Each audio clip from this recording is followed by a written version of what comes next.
우리가 그 감사절 하면 추수에 대해서 생각해 보게 됩니다.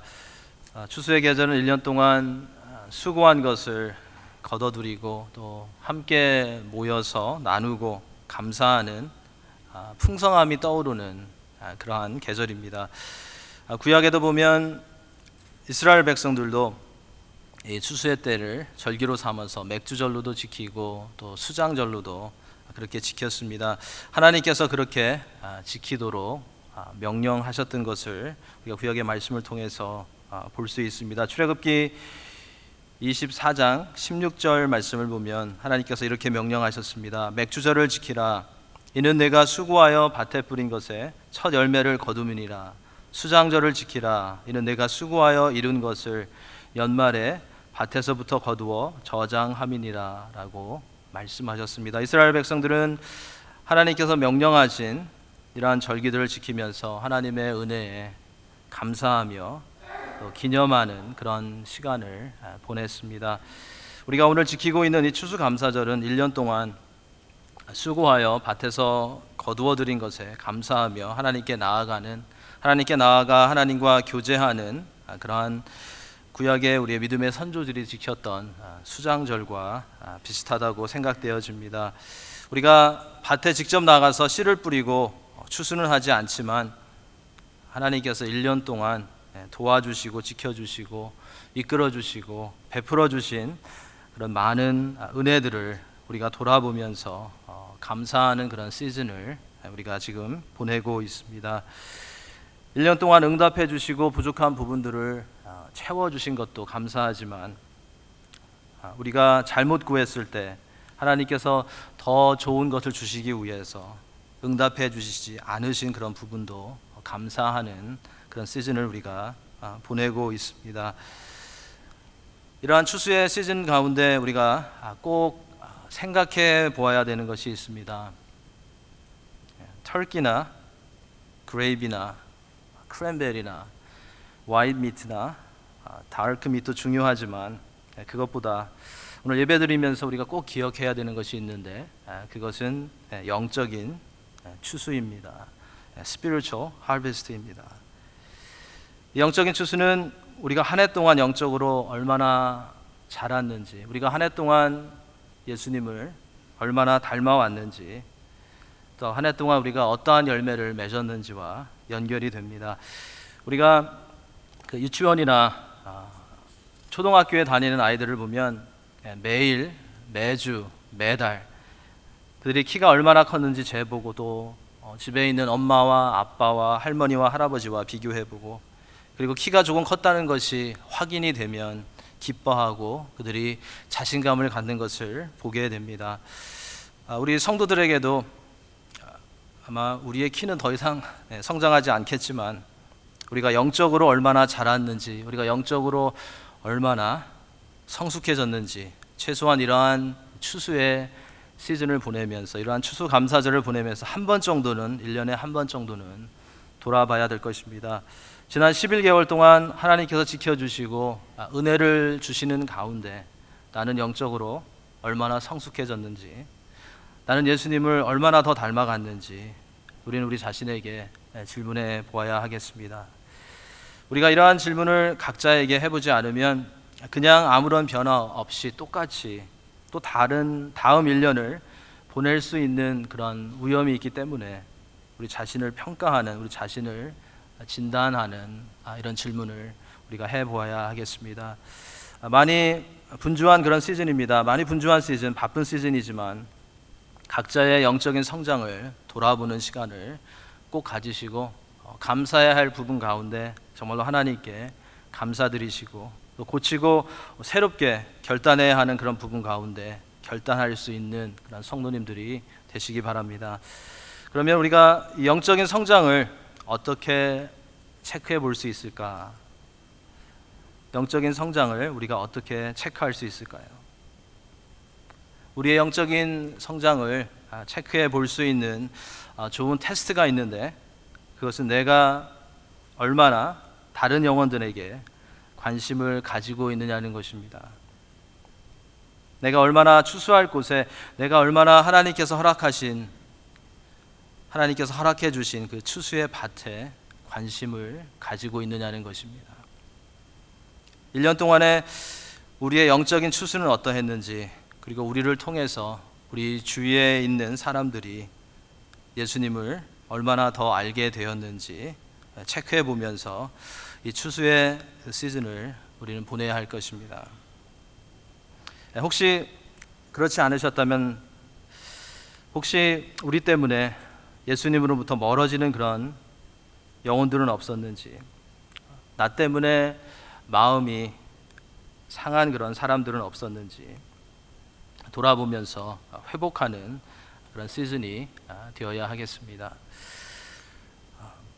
한국 사람들에게 하나님께서 주신 아주 큰 중요한 그런 은사가 있는 것 같습니다. 그것은 뭐냐면, 제 생각이지만 무엇이냐면, 밥을 먹으면 한국 분들은 많은 부분 가운데서 마음이 열리고 또 하나가 되는 그런 모습을 보게 됩니다. 맛있는 것을 사주면, 맛있는 것을 먹으면 그런 일들이 자주 일어나는 것을 저는 경험합니다. 만약에 누구를 힘들게 하셨다면, 누구를 예수님으로부터 멀어지게 하셨다면, 올해가 가기 전에 용기를 내셔서 한번 그런 분들을 만나셔서 맛있는 것을 사주시면서 밥만 드시지 마시고 영적인 그런 대화와 교제를 통해서 예수님으로부터 멀어졌던 그런 부분들은 해결하시고, 멀어졌던 분들은 예수님께로 나오시고, 또 마음이 상하셨던 분들은 마음을 열고 서로에게 다가가실 수 있기를 주님의 이름으로 부탁드립니다. 어떤 분들은 한 번 식사로 안 되는 것 같아요. 그럴 때는 한번 2번, 3번 그렇게 하시면 좋을 것 같습니다. 오늘 본문을 통해서 하나님께서 한 해 동안 우리를 보내시고 우리를 세워주신 곳에서 우리가 어떻게 영적인 추수를 준비했는지, 어떤 영적 추수가 있었는지 돌아보고, 앞으로 이 부분에 대해서 우리가 예수님을 어떻게 닮을 수 있을까 생각해보는 그런 시간을 가지려고 합니다. 오늘 본문은 짧지만 예수님의 갈릴리 지역에서의 여러 사역을 정리해서 우리에게 보여주고 있습니다. 35절에 나오는 모든 도시와 마을에 두루 다니셨다라는 이 말씀은 예수님께서 정말로 여러 곳을 다니시면서 사역을 하셨다라는 것을 보여줍니다. 예수님께서 이렇게 다니셨던 곳이, 예수님께서 찾아가시고 방문하셨던 곳이 바로 추수의 밭이었던 것입니다. 예수님께서 가르치시고 전파하시고 고치셨다라는 이 35절의 기록은 예수님의 사역의 본질을 잘 보여주고 있습니다. 여러 지역을 다니시면서 천국 복음을 전파하시고 각종 병자들을 치유하시고 하나님 나라의 법과 윤리에 대해서 가르치셨습니다. 예수님께서 방문하셨던 바로 그 지역이, 바로 그 장소가 복음이 전해지고 영적인 추수를 기대할 수 있는 곳이 되었습니다. 성도가 예수님의 이름으로 찾아가고 머무는 그곳이 영적인 추수를 기대할 수 있는 곳이 될 수 있다라는 것을 우리는 이 말씀을 통해서 볼 수 있어야 하겠습니다. 우리가 추수할 곳을 생각하면서, 영적인 추수를 생각하면서 우리 자신에게 던져야 하는 그런 중요한 질문들이 있습니다. 오늘 여러분에게 3가지 정도 소개해 드리려고 합니다. 영적인 추수를 위해서 우리가 해야 되는 첫 번째 질문은, 우리가 추수를 기대해야 하는 곳은 어디일까? 우리의 추수의 밭은 어디일까라는 것입니다. 다른 말로 하면, 우리가 지금 기도하고 있는 그런 추수의 밭은 있는가라는 그런 질문입니다. 예수님께서 다니시고 머무르셨던 곳이 추수의 밭이었던 것처럼, 하나님께서 우리를 보내시고 머물게 하시는 그곳이 추수할 곳입니다. 그곳이 영적인 추수를 기대할 수 있는 곳이 되어야 합니다. 하나님께서 여러분을 어떤 직장으로 보내셨다면 그곳이 추수할 곳입니다. 여러분에게 새로운 지역에 비즈니스를 허락하셨다면 그곳이 추수할 곳입니다. 대학에 갔던 친구들이 집으로 돌아오고 흩어졌던 가족들이 이제 땡스기빙을 맞이하여서 여러분의 집에 찾아왔다면 바로 그곳이 영적인 추수를 할 곳입니다. 우리가 영적인 추수를 생각하면 열매를 맺는 것을 먼저 생각하는데, 그 전에 일어나야 하는 것이 있다면 그것은 우리가 복음의 씨를 뿌리는 것입니다. 우리가 영적인 추수를 생각하면 어떤 사람이 예수님을 믿고 구원을 받고 변화되는 것까지 먼저 우리가 다 생각해 버리기 때문에 부담이 되고 나는 할 수 없다라고 생각을 하고, 그래서 아예 하지 못하고 또 포기하게 되는 것을 보게 됩니다. 그런데 한 영혼이 예수님을 믿고 구원을 받고 변화가 되는 것은 우리의 몫이 아닙니다. 그것은 하나님께서 하시는 것이고, 그 일을 하나님께서 하시기 위해서는 우리가 복음의 씨를 잘 뿌리고 물을 주는 그 역할을 우리가 감당해야 하는 것입니다. 하나님께서 우리로 하여금 누구를 만나게 하시고 어떤 직장으로 가게 하시고 학교로 보내시고 어떤 동네로, 어떤 타운으로 보내시는 것은 그곳에 있는 사람들이 우리를 통해서 예수님의 빛을 볼 수 있도록 하기 위해서 그렇게 하십니다. 우리를 통해서 그곳에 있는 사람들이 예수님께 나올 수 있도록 하기 위해서 하나님께서 우리를 그곳으로 보내신 것이라는 그런 비전을 우리는 항상 가지고 있어야 하겠습니다. 그곳이 하나님께서 영적인 추수를 위해서 우리를 보내시는 곳이고, 하나님께서 그곳에서 부족하지만 우리를 통해서 일하기 원하신다는 것을 알며 항상 하나님께서 우리를 보내시는 그 자리에서 어떻게 일하시는지 기대하면서 볼 수 있는 그런 하나님의 자녀들이 되어야 하겠습니다. 그렇기 때문에 하나님께서 우리를 심어두신 그곳에서 우리는 그리스도인으로서 모범되고 성실한 삶을 살아가야 합니다. 우리의 모범되고 성실한, 사람들이 신뢰할 수 있는 그런 삶이 영적인 추수를 하는데 큰 역할을 한다라는 것을 우리는 항상 잊지 말아야 하겠습니다. 그래서 바울 사도는 에베소서 6장에서 이렇게 말씀합니다. 그리스도인들이 어떤 위치에 있든지 그리스도의 종들처럼, 그리고 모든 일을 주께 하듯 하라고 권면합니다. 눈가림만 하여 사람을 기쁘게 하지 말고 그리스도의 종들처럼 마음으로 하나님의 뜻을 행하고 기쁜 마음으로 섬기기를 주께 하듯 하라고 그렇게 권면하고 있습니다. 골로새서 3장에서도 무슨 일을 하든지 마음을 다하여 주께 하듯 하고 사람에게 하지 말라고 이렇게 권면의 말씀을 주고 있습니다. 하나님께서 우리를 보내시는 곳에서 우리를 머물게 하시는 그 자리에서 이렇게 신뢰할 수 있고 성실한 사람이 된다면 많은 이들이 우리에게 찾아와서 문제들을 이야기하고 도움과 기도를 청하는 그런 문들이 열릴 것입니다. 우리의 신앙과 소망에 관해서 관심을 갖고 질문을 하게 되고 그 가운데 예수 그리스도를 전할 수 있는 그런 기회들을 우리가 얻을 수 있을 것입니다.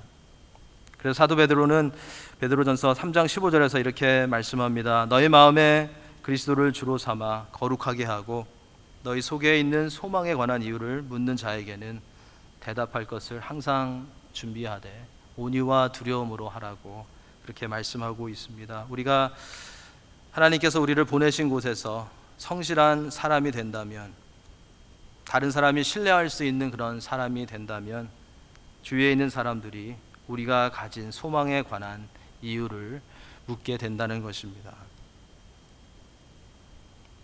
그럴 때 우리가 그들에게 교만함으로 하는 것이 아니라 온유와 두려움으로 우리 안에 계신 예수 그리스도를 전해야 한다는 것입니다. 이러한 모습이 예수님께서 말씀하신 세상에서 빛과 소금의 역할을 감당하는 바로 그 모습입니다. 하나님께서 여러분을 지금 있게 하신 곳이 추수할 곳임을 기억하시면서 그곳에서 신실하고 신뢰할 만한 그런 그리스도인으로 설 수 있기를 소망합니다. 우리가 추수할 것을 생각하면서, 영적인 추수를 생각하면서 던졌던 첫 번째 질문은 우리의 추수의 밭은 어디입니까? 였습니다. 두 번째로 우리가 던져야 하는 질문은 영적인 추수를 위해서 나의 계획이 조금 방해를 받아도 괜찮겠습니까? 라는 것입니다. 영적인 추수를 위해서 조금 어색한 상황을 내가 만나도 괜찮겠습니까? 라는 질문입니다. 36절에 보면 예수님께서 무리들을 보시고 불쌍히 여기셨는데 그 이유는 무리들이 목자 없는 양과 같이 고생하고 있기 때문이었습니다. 여기서 고생하고 있다라는 말은 참으로 무거운 짐을 지고 고통스러워한다라는 그런 뜻을 가지고 있습니다. 그 당시에 분명히 많은 종교 지도자들이 있었지만 백성들을 생각하고 소명의식을 가지고 백성들을 지도할 수 있는 이들은 그렇게 많지 않았던 것 같습니다.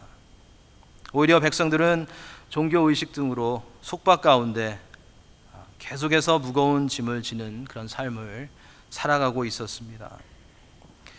요즘으로 말하면 많은 그리스도인들이 있고 교회에 많은 리더들이 있고 영적인 지도자들이 있는데 자신들이 헤매이고 있고 다른 이들에게 관심을 보이지 않고 있었다는 것입니다. 그들은 자신들의 유익과 삶을 생각하느라 다른 이들에게는 전혀 관심이 없었다는 것입니다. 그들은 자신들의 위치나 시간이나 세워놓은 계획이나 정해놓은 바운더리가 사람들로 인해서 방해받지 않기를 원했다는 것입니다. 방해받는 것을, 그리고 조금이라도 자신의 계획이 딜레이 되는 것을 용납할 수 없었던 것입니다. 어떻게 보면 우리의 스토리와 우리의 삶과 굉장히 비슷한 것 같습니다. 우리도 이 부분에서는 예수님 당시 그 종교 지도자들과 그렇게 다르지 않은 것 같습니다. 우리도 어떤 이유가 됐든지 혹 그것이 하나님을 위한 일이라고 해도 우리의 계획이 방해되는 것은 되게 싫어합니다. 우리가 계획한 일이, 세워놓은 플랜이 조금이라도 방해를 받으면 업셋되고 방해받지 않으려고 최선을 다합니다.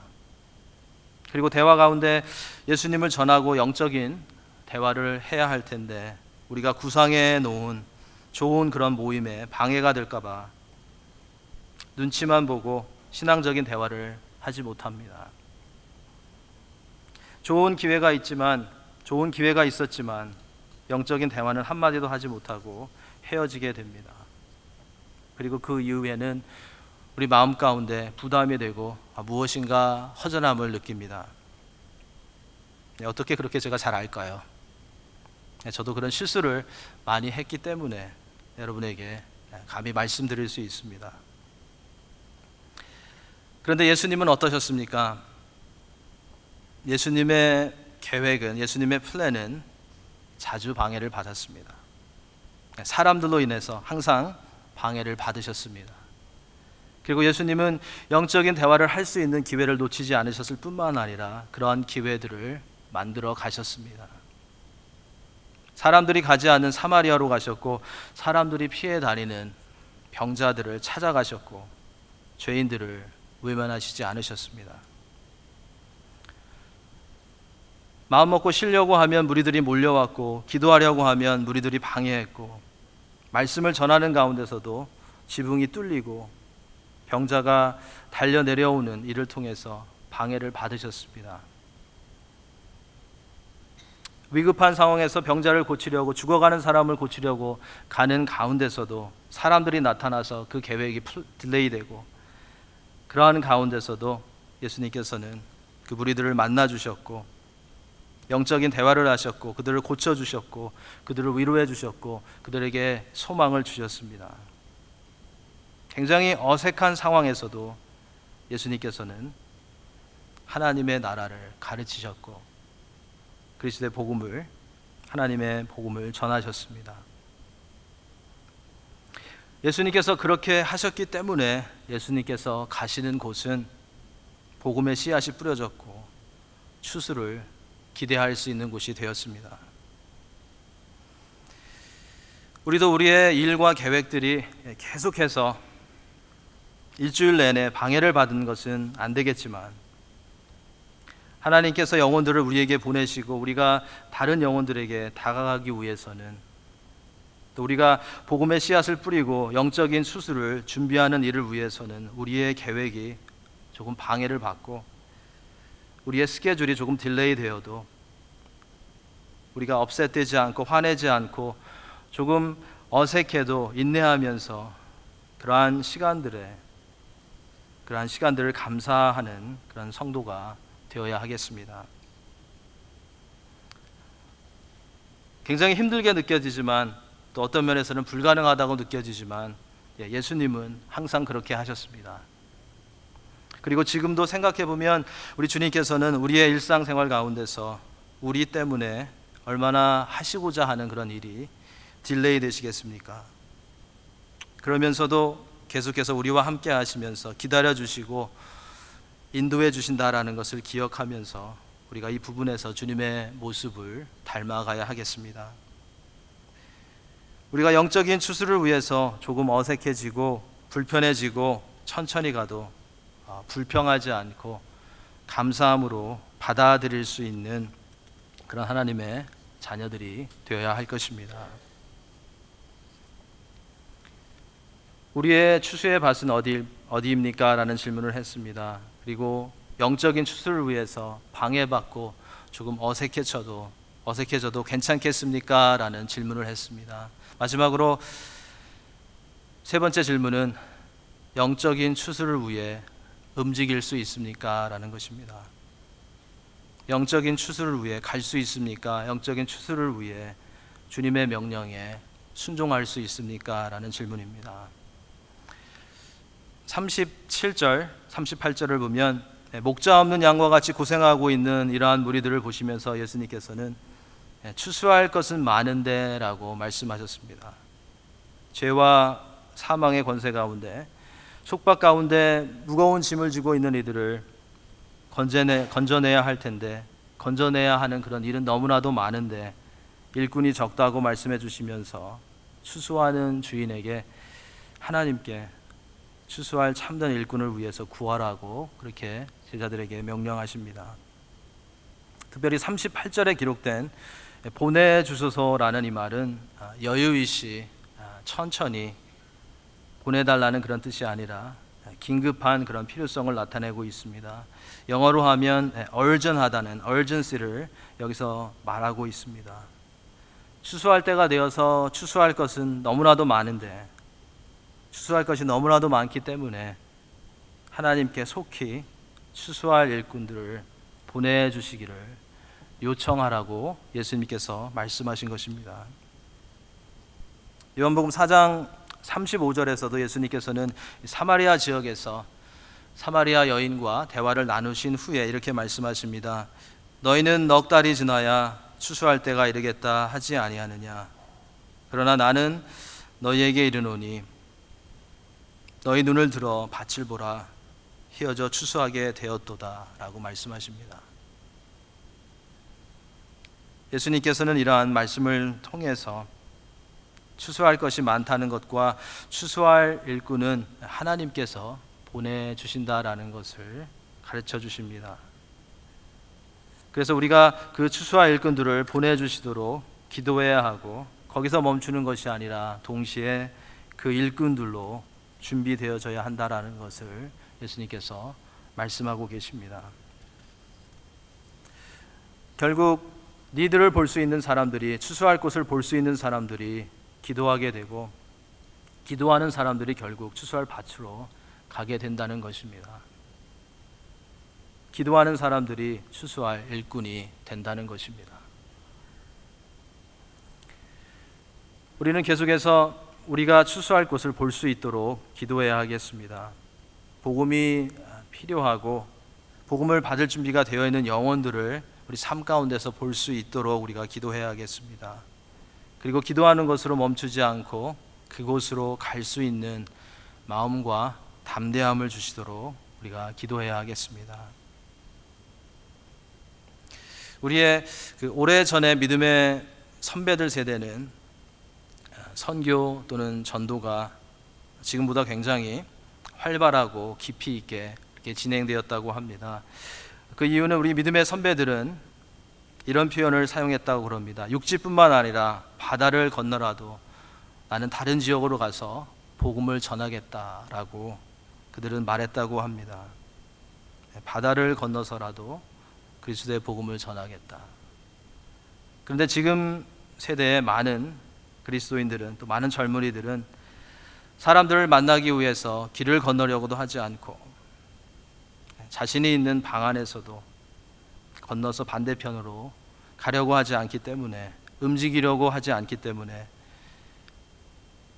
우리 믿음의 선배들 세대와는 전혀 다른 그런 선교 활동이, 깊이가 없는 그런 선교 활동이 진행된다라는 그런 보도가 있습니다.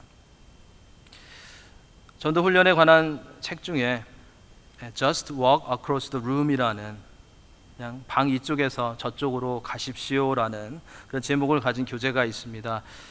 우리가 있는 방에서, 우리가 있는 장소에서, 우리가 있는 교회에, 친교실에서 우리가 움직여서 반대편으로 가는 훈련을 하는 것에서부터 선교가, 전도가 시작된다고 그 책은 가르쳐주고 있습니다. 성도는 이렇게 영적 추수를 위해서 움직이지 않는 그런 패턴을 따라가지 말고 우리 모두가 추수할 곳을 볼 수 있을 뿐만 아니라 그곳에 보냄을 받은 사람이라는 것을 깨닫게 되고 그곳을 향해서 움직일 수 있도록 기도해야 하겠습니다. 예수님처럼, 믿음의 선배들처럼 우리가 어느 곳에 있든지 복음을 위해서, 영적인 추수를 위해서, 하나님 나라를 위해서 움직이는 그런 성도들이 되어야 하겠습니다. 그렇게 할 때 우리의 삶에 생기가 있고, 우리가 모이는 그런 스몰 그룹에 힘이 있고, 교회에 생기가 있게 될 것입니다.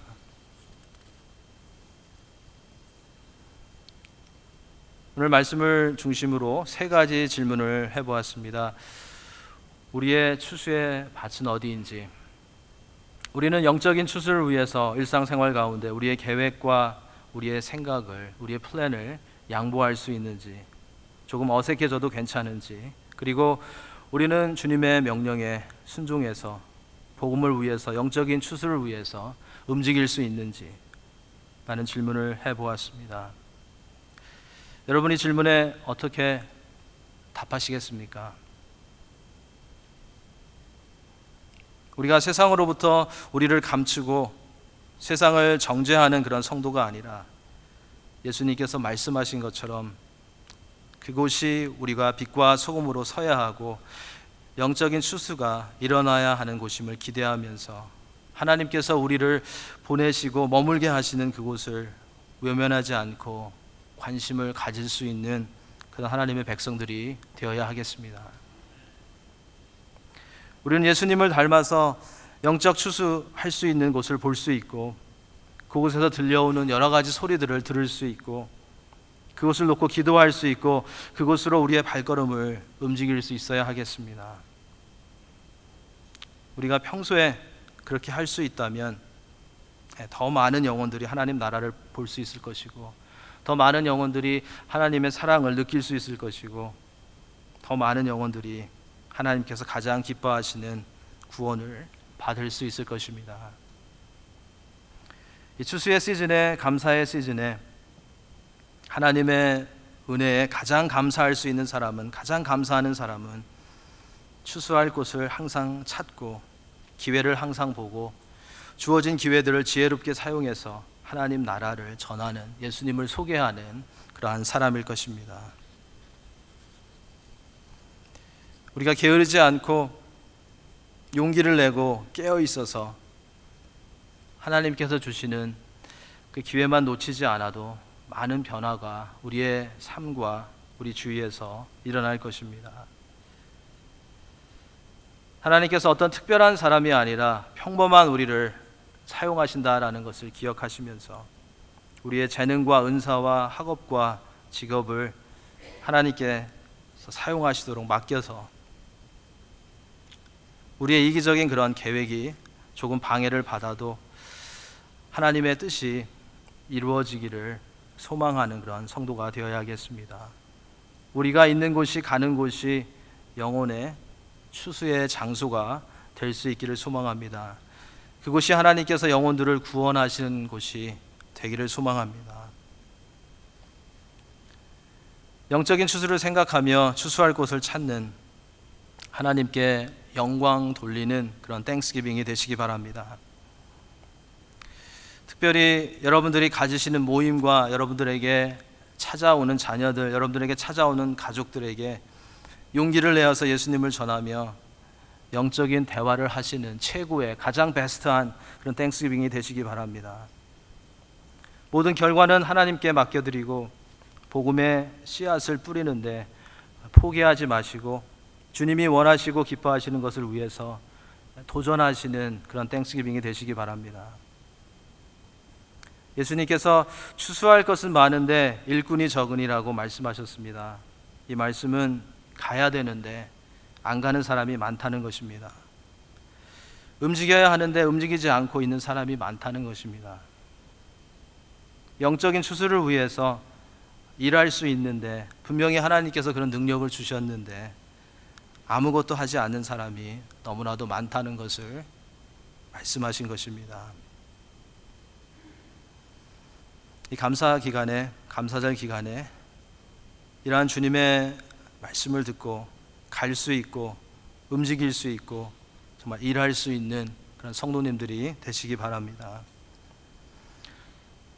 하나님께서 여러분을 심어두신 추수할 곳에서 그리스도의 빛을 비추며 기도하며 영적인 추수의 때를 기다리는 성숙한 하나님의 자녀들이 되시기를 예수님의 이름으로 축원합니다.